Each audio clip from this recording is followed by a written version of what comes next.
powers that assail mankind's realm. When the ruling cabals of hooded and bionically augmented tech priests commit their vast armies to battle, they've already enumerated every parameter. Each variable has been measured and assigned a probability matrix. All that remains is to execute the protocols of war, which are handed down to the priesthood's semi-mechanical followers as divine signs, undeniable proofs of the machine god's power. To face the Adeptus Mechanicus is to oppose those who have already calculated your demise. From their sovereign holdings on industry-choked and smog-wreathed forge worlds, the Adeptus Mechanicus reach out to scour the dim reaches of the galaxy for forgotten fragments of archaeotech from mankind's past. Their rulers are fanatically zealous, rigidly dogmatic, and revere technology as the object of their devotions. Yet true understanding of the artifacts they seek ever gives way to a greater principle: worship of their machine god, who invests creations with the motive force. Verbal protocols have devolved into murmured chants, rigorous theorems into religious doctrine, and technological revolution into assault-defying inertia. They aspire to the purity of the machine, but the Adeptus Mechanicus retain all the fervent faith and obsessive ambition of their humanity.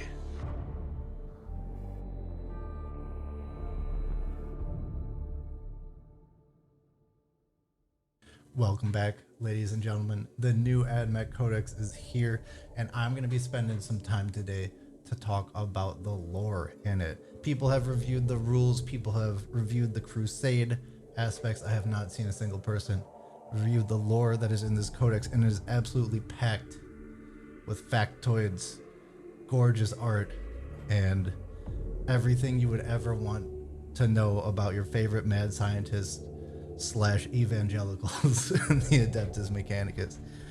We're gonna get right into it here first, and we have a couple of different sections to go through, but before that, just a short introduction to the faction. Immediately I gotta point it out. I hate to do it. On page 3, one of the very first pages of the book,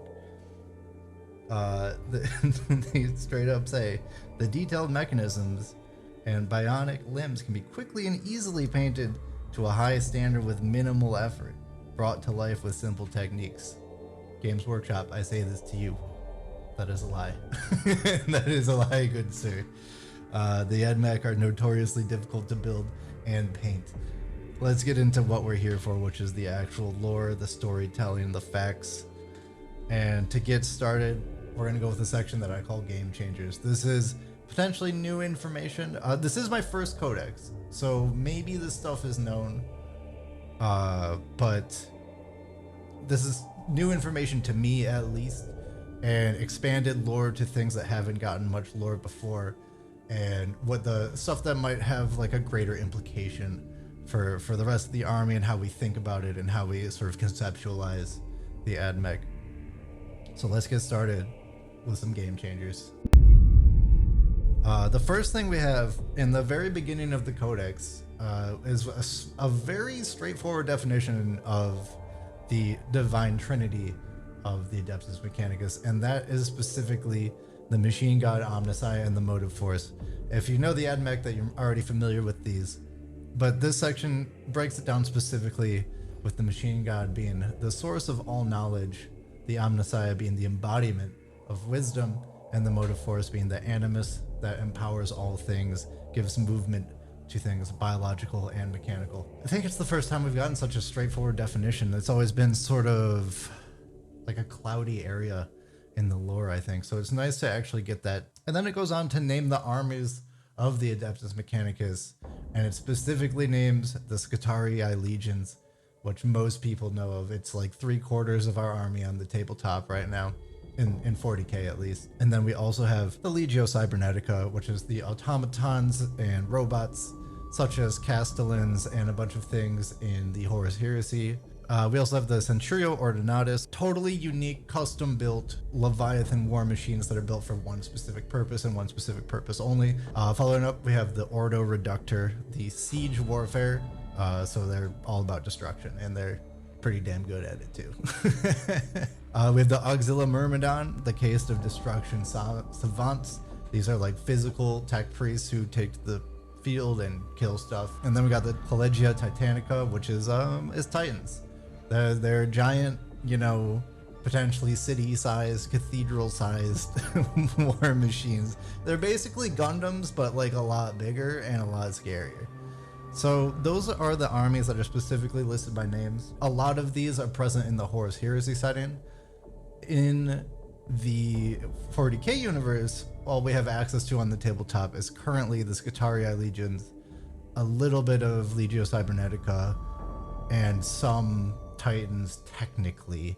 If you're playing like Apocalypse, you can run like a Titan because they cost like 20,000 points or something like that. I think that's the beginning of the book. We get some nice tight definitions of these terms, and we get a nice tight sort of wrapping around what specifically is a part of the army in Admech, which, you know, I don't know if it's ever been laid out in such plain and simple terms before, but I like that.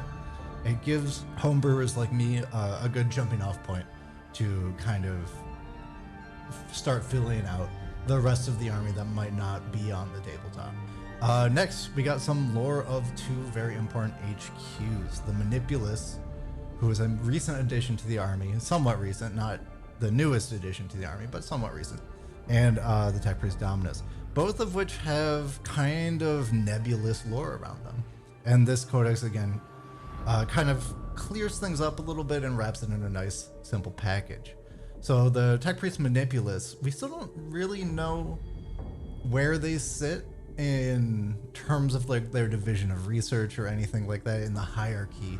That is still unclear as of the writing of this codex. But we do know that they are a wielder of the motive force. That is what they're most dedicated to, kind of like the Electro Priests, although they are not one, I think.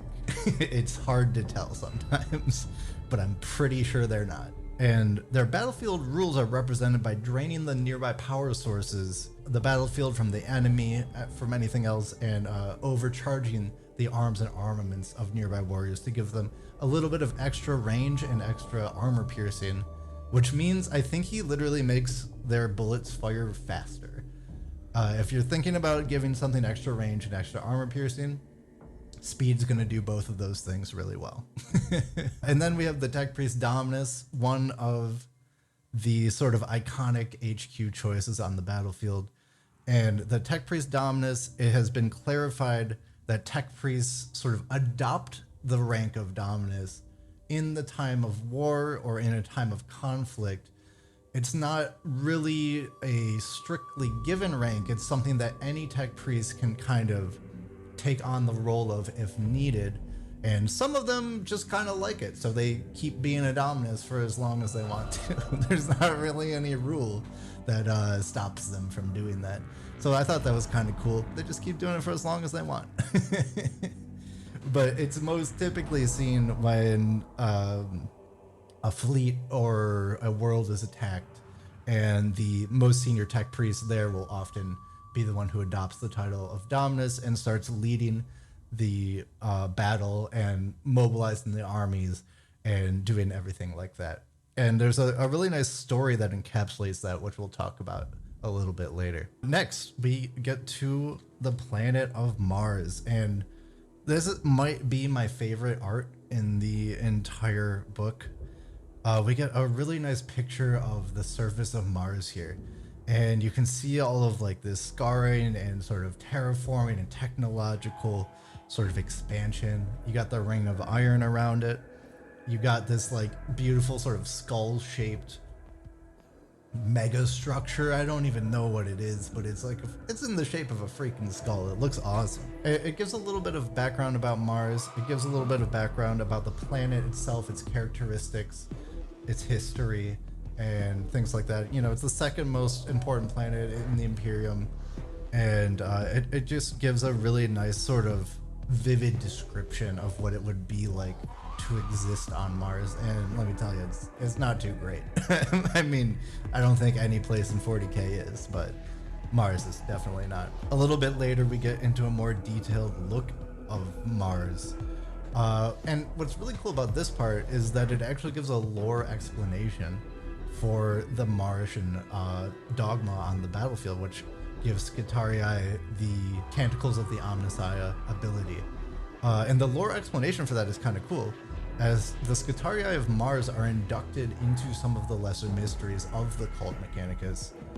Because Mars priests or at least see themselves as the most holy, then they think that their tools and creations, which they consider Skitarii to be as just like a mere tool on the battlefield, should also be more holy than others.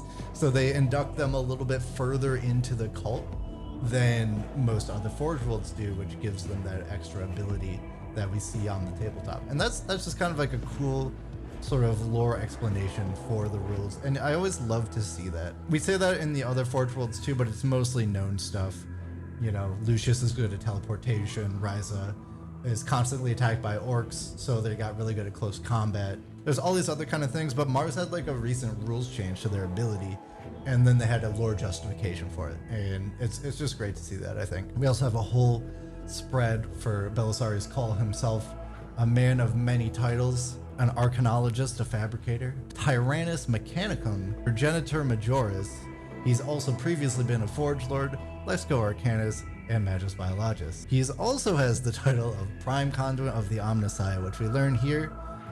It's previously mentioned in the book, The Great Work, but we learn here it's a special title given by Mars to priests who show up miraculous levels of accumulated knowledge and expertise. Some other sort of game-changing lore that we learn in this codex, as far as I'm aware, this is new information. Maybe it's been listed before. I haven't encountered it yet. Stygius, the Forge World, was apparently saved by the Eldari during the Horus Heresy. That Forge World was almost lost to the Imperium, but the Eldari came in and kind of helped them out, and literally no one on the planet knows it, not even the Fabricator General, the Fabricator General being the leader of the Forge World, like the top dog.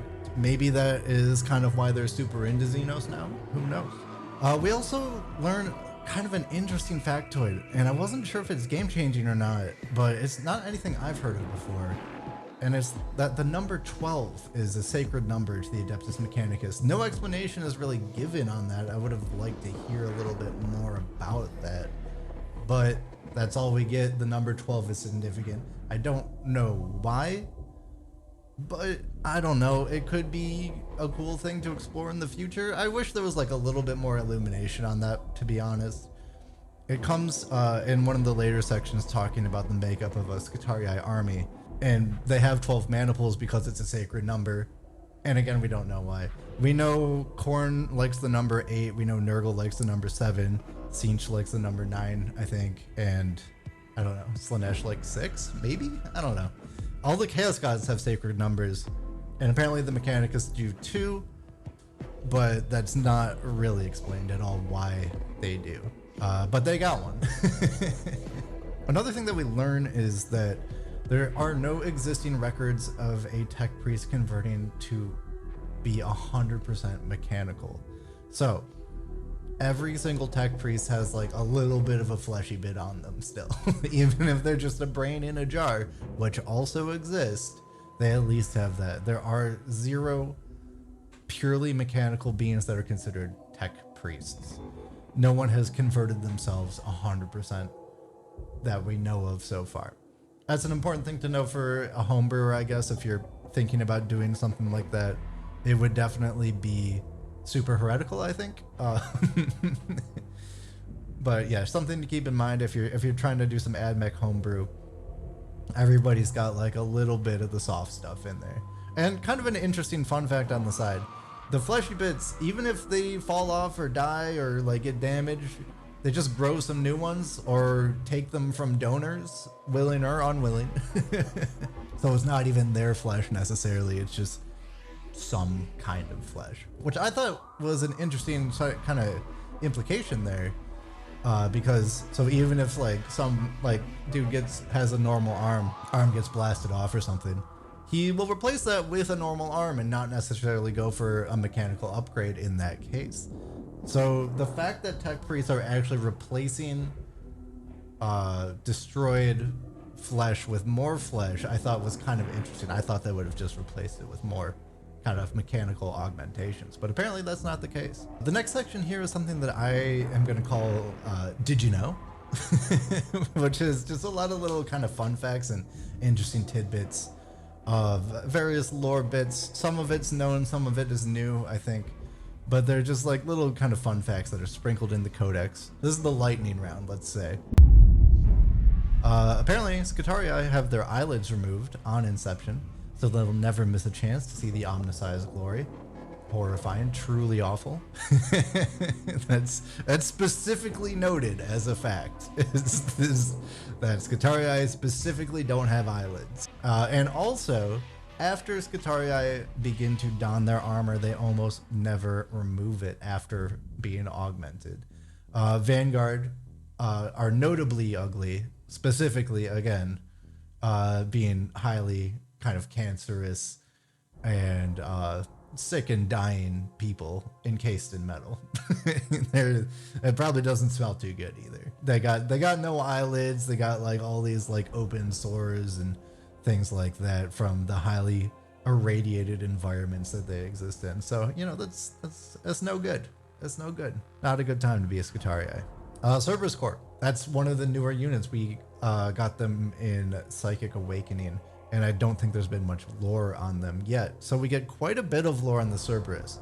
We get to learn that they are promoted infantry soldiers, and they are perched atop loping mechanical cyber canids. That's right, they're cyber canids. There was some speculation that they were human servitors that were reshaped into a canid form. Oh man, that is hard to say.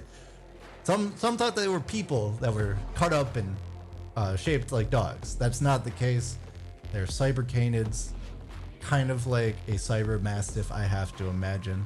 We also learned that the Dune Crawler is a sacred battle reliquary protected by the machine god itself, or at least that's how it's seen by the Scutarii. It has this sort of holy venerability around it, kind of like a Space Marine Dreadnought or a Sisters of Battle Exorcist tank or something like that. It has a sort of holy aura. One thing I really like about this codex is there's kind of two directions. There's two kind of competing ideologies of the Adeptus Mechanicus, and that's sort of like the classic sci-fi mad scientist trope and the religious zealot trope. And this book seems to focus heavily on the religious zealot side, which I like quite a bit. I think that's a really interesting way to kind of lean in for the faction in terms of lore and storytelling. We also have the Taraxi, another new unit in Psychic Awakening. They're implanted with limb stumps that plug into membranous wing packs. But what I thought was kind of funny is that the Taraxi sterilizers are routinely used to purge orbital docks or manufactorum factory rafters of pests and other such detritus. Basically, they're not soldiers. They're janitors they're janitors with flamethrowers. But they're also taken on the battlefield when needed, apparently. And Taraxi Skystalkers are almost subconscious. They have most of their brain function entirely taken away from them, so they're operating basically on pure reflex alone. Another terrifying invention that I would never want to interact with, coming straight from the minds of the tech priests. We also learned that the Minor Forge World Voss Prime is bad at plasma. I don't know why. They just can't do it. They're not good at plasma. Who knows?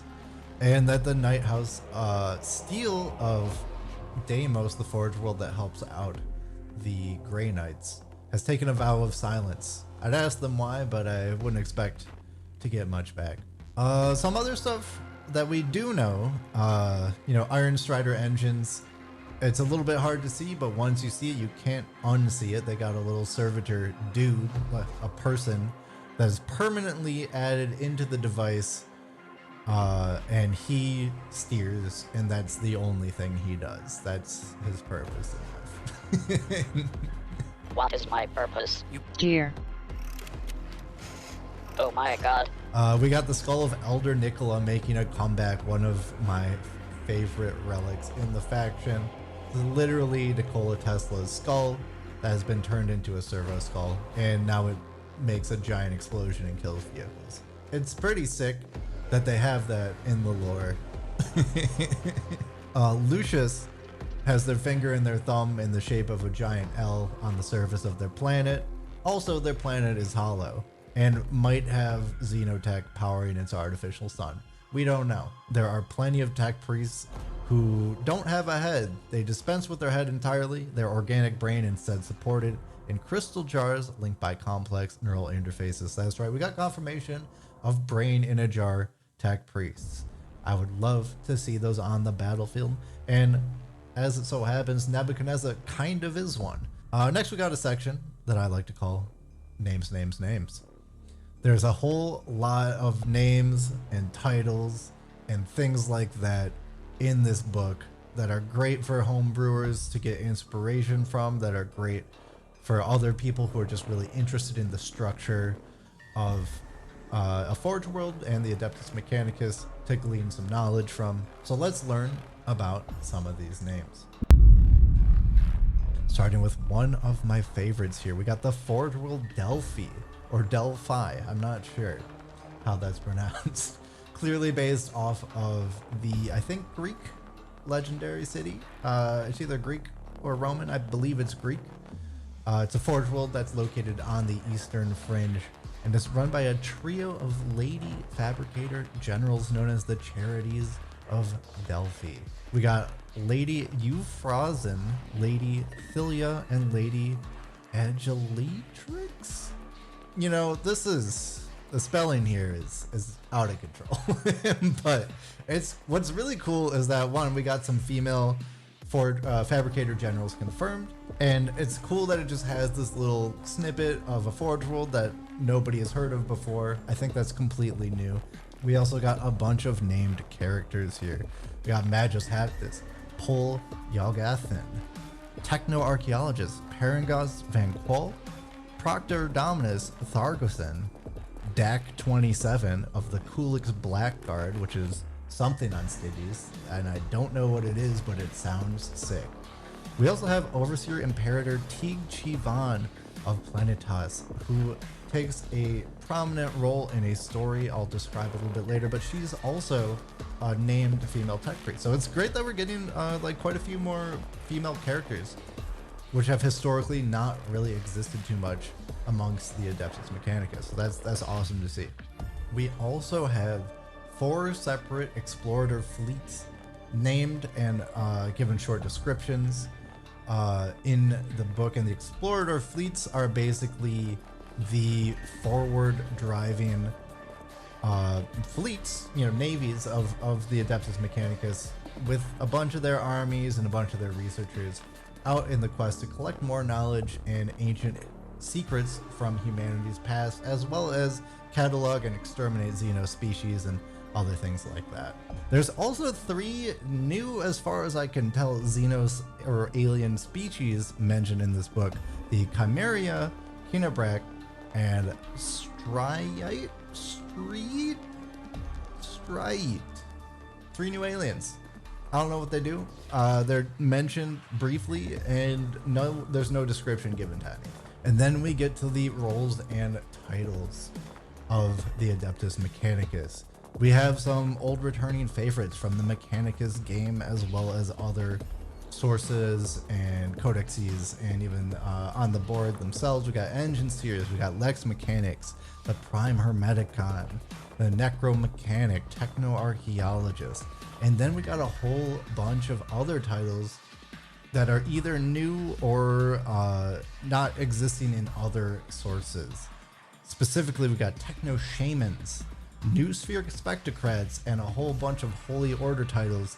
Let's see how I can rapid fire these. We got a Data Predator, Gerontocrat, Invictus Acquisitor, Mackay Morbundus, Lord Dogma, Genitor Extremis, Corpus Illuminator, Magisurgeon, Grand Parasite, Archimist, Magus Biologist, Biocogitatus, Info Executioner, Monitor Malevolus, Hyper Rationalist, Bibliophiliac, Lexico Arcanus, Cybersmith, Praetor Electroid, Mechasapien, and Forge Lord.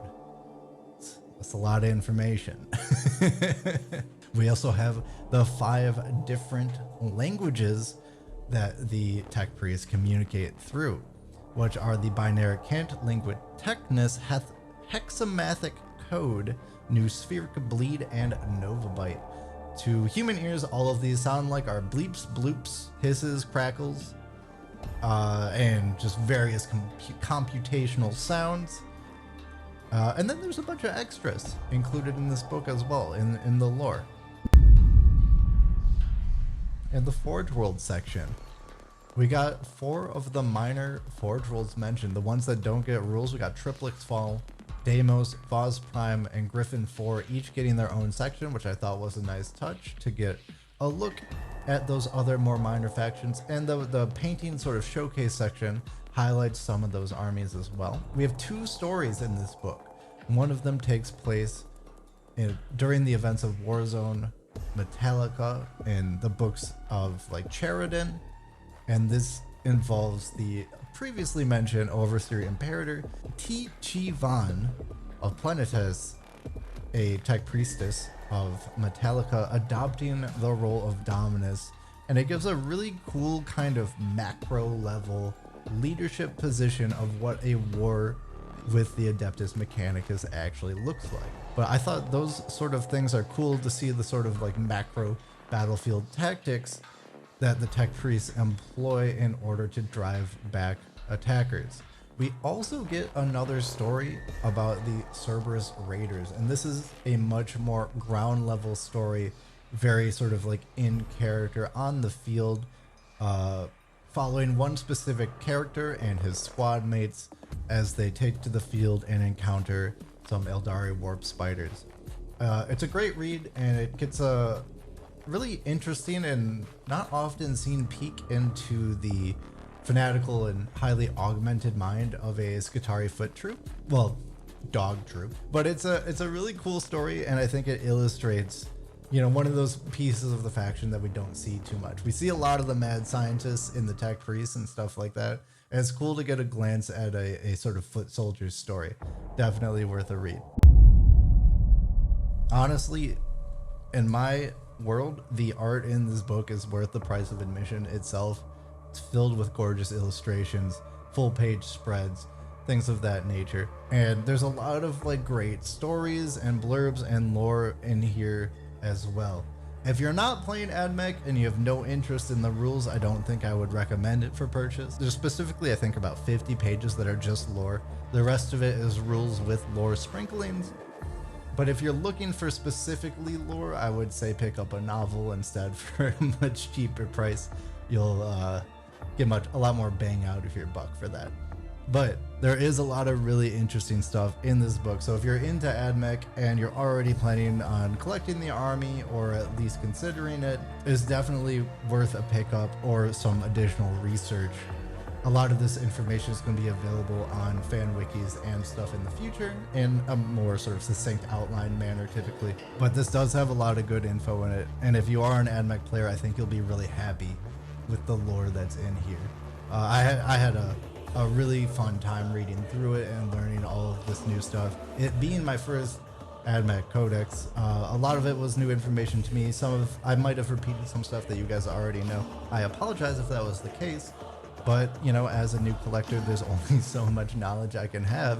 Overall though, I think it's a great book. It's definitely worth the money. Love when they add that stuff into the rule books, so you get to learn not only how your faction plays, but how it should feel.